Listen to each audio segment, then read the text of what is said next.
Just before dawn, in British-occupied New York, soldiers marched a young man out to die. He was 21 years old, a schoolteacher with ink still on his fingers, America's first spy, and he had lasted exactly 1 week. They caught him with sketches of British cannon folded into the soles of his shoes. There was no trial. As the sun rose, he spoke the words America would never forget. I only regret that I have but one life to lose for my country. His name was Nathan Hale. And this is not his story. This is the story of what his death created. Because when the news reached George Washington, the general understood something that would change the war. Courage was not enough. Courage without craft was just a slower way to die. He swore that no brave amateur would ever again be sent to do a professional's work. What he built instead became the deadliest weapon of the American Revolution. A ring of ordinary people, a nervous farmer, a quiet shopkeeper, a barman, a sailor, and a woman whose real name, 250 years later, we still do not know. For 5 years they would live inside the British Empire's fortress, reading its mail, drinking with its officers, standing at the elbow of its generals. They would save the revolution not once, but 3 times. They would catch the most famous traitor in American history in the act of selling his country. And in 5 years of being hunted, the British would never catch a single one of them. The Empire executed the amateur at dawn. It never saw the professionals coming. By 1778, the war had settled into a brutal fact. The British Army had made New York City its fortress. The King's troops filled its streets. The Royal Navy crowded its harbor. Every plan the Empire made for crushing the revolution flowed through Manhattan, and Washington, camped in the hills beyond the Hudson, could not see any of it. He was a general fighting blind, reading enemy intentions in rumors, deserters' gossip, and week-old newspapers. In that darkness, one bad guess could end the revolution in an afternoon. But how do you put eyes inside a fortress when one mistake means the rope? You do not send a soldier. You send someone no one would ever look at twice. Washington summoned a 24-year-old cavalry officer, Major Benjamin Tallmadge, and gave him a task unlike any in the army. Build me a chain of people so ordinary, so beyond suspicion, that they can stand at the elbow of British generals and never be seen. And one rule above all others, I must never know their names. Not because Washington did not care who they were, because he knew what had happened to Nathan Hale. What the commander-in-chief did not know, he could never betray. The people Tallmadge chose were the last people anyone would imagine. Tallmadge did not recruit soldiers. He went home. To Setauket, a small farming village on the north shore of Long Island, deep inside British-held territory, and to the people he had grown up with. Neighbors, childhood friends, people whose faces had belonged to that shoreline for generations, and whose loyalty he could stake his life on. Abraham Woodhull, a nervous, careful cabbage farmer, became the ring's anchor. Codename Samuel Culper Sr. Robert Townsend, a quiet Quaker merchant in Manhattan who wrote a society column for a loyalist newspaper, became its eyes. Culper Jr.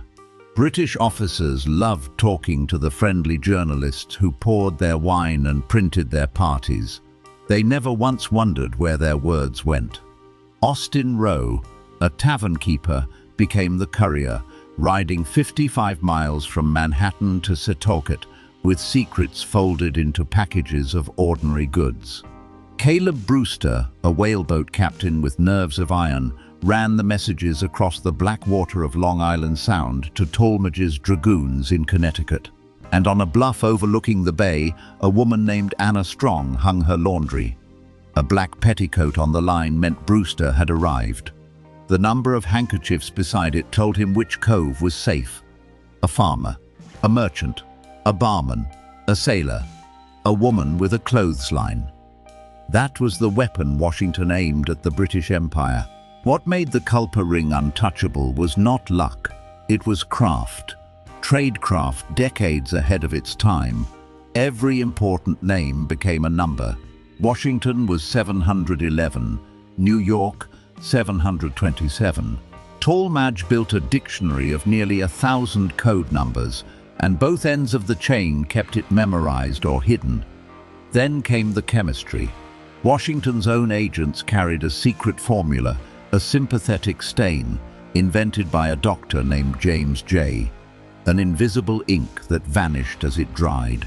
A Culper letter looked like a dull note about cabbage prices and family health. Between its lines, in ink no candle could reveal, ran the movements of the British Army. Only a second chemical, brushed on by Talmadge or Washington himself, made the writing bloom back into existence. Letters were never carried by the same hands twice in a row. Messages waited in a buried box in Abraham Woodhull's field until the next link collected them. If a rider was stopped and searched, and they were, the British found nothing but a farmer's mail. And moving somewhere through the parlors of occupied New York was the ring's most mysterious member. In the letters she is mentioned only once, by a single designation, 355, the code number for Lady. Her name has never been discovered. Her intelligence, some believe, helped bring down the most dangerous traitor in American history, because the ring's greatest test was coming. Living invisible is living afraid. Abraham Woodhull wrote his reports with the door barred, flinching at hoofbeats on the road. He had reason. British raiders swept Setauket. Soldiers were quartered in his own house. Once, convinced he had been discovered, he watched a party of the king's men ride toward his farm and buried his papers minutes before they arrived. The ring bent. It never broke, and it kept delivering. In 1780, a Culper warning reached Washington that the British were about to launch a surprise attack on the newly arrived French fleet at Newport. France, the ally whose ships and gold the revolution could not survive without. Washington moved. The attack dissolved before it began. The French alliance, saved by a letter written in invisible ink. Another dispatch exposed a British scheme to wreck the American economy itself. A plan to flood the colonies with counterfeit continental dollars, printed on captured paper, perfect enough to pass anywhere. The warning let Congress act before the currency collapsed. No musket fired, no flag raised. And twice, the revolution was quietly saved by people whose names the British did not even know existed. If a farmer, a barman, and a woman with a clothesline outsmarting an empire is the kind of history you want told properly, subscribe to Storied Past and stay with me. Because in the autumn of 1780, the invisible war turned, and the ring faced the unthinkable. An American hero was selling America. Benedict Arnold, the fighting general of Saratoga, twice wounded for the cause, celebrated in every colony. He had spent a year in secret correspondence with the British. His price, £10,000 sterling and a royal commission. His merchandise, West Point, the fortress that locked the Hudson River. Lose West Point, and the colonies would be cut in half. The revolution would bleed out in months. The British sent their spy master to close the deal. Major John Andre, brilliant, charming, the adjutant general of the British Army, slipping up the Hudson under a false name, John Anderson. But Anderson had to travel through Westchester, and there, 3 young militiamen stopped a rider whose boots seemed oddly heavy. They searched him.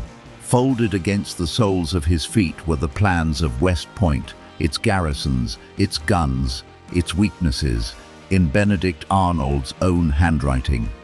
The same hiding place that had betrayed Nathan Hale 4 years before now betrayed the Empire's own master spy.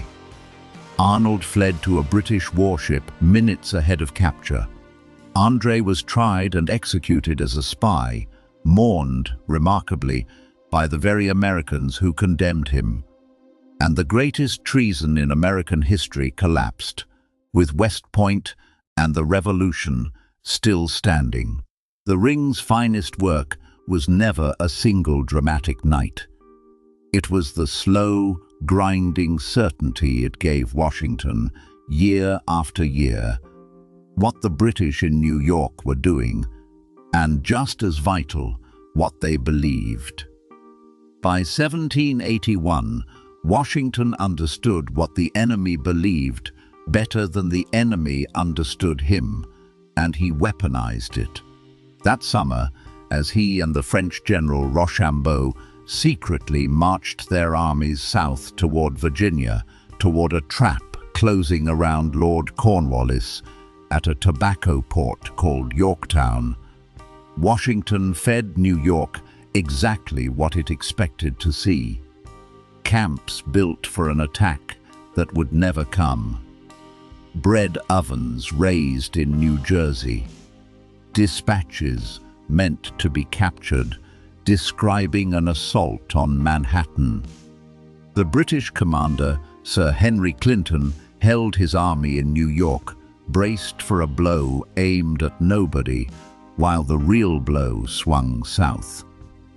By the time the Empire understood, Cornwallis was sealed inside Yorktown, the French fleet was across the Chesapeake, and the guns were already firing. In October 1781, 8,000 British soldiers marched out and laid down their arms. The war that began with a hanged amateur ended with an empire deceived. There was no parade for the Culper Ring. That was the point. They were never caught, but they were never thanked. Robert Townsend burned his letters and refused, for the rest of his life, to speak a word of what he had done. Abraham Woodhull went back to his farm and his fear and carried the secret to his grave. Legend holds that the woman known as 355 paid the highest price of all, captured in the British sweep after Arnold's treason. If so, even her captors never learned what she was. Washington paid the Ring's expenses from a secret fund and kept his promise to the end. He never learned most of their names. Neither did America. For a century and a half, the Culper Ring simply did not exist. Its members died as ordinary, unremarkable citizens of the country they had saved. Then, in the 1930s, a historian sifting through old Long Island letters noticed something strange. The same handwriting behind two different names. A farmer named Woodhull, a spy named Culper.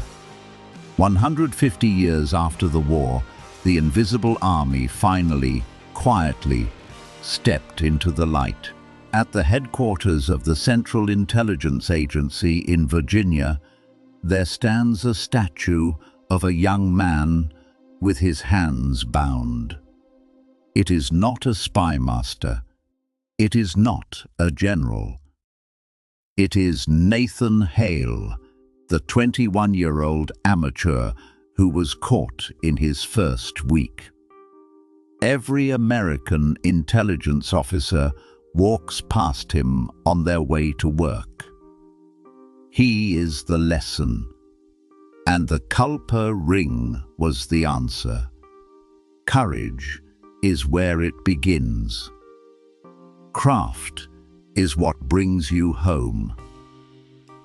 One young man gave the revolution his life, and it bought a single morning's grief. A farmer, a merchant, a barman, a sailor, and a nameless lady gave it their silence. and it bought a nation. Nathan Hale regretted he had only one life to lose for his country. The ring he inspired made sure that no one else had to lose theirs.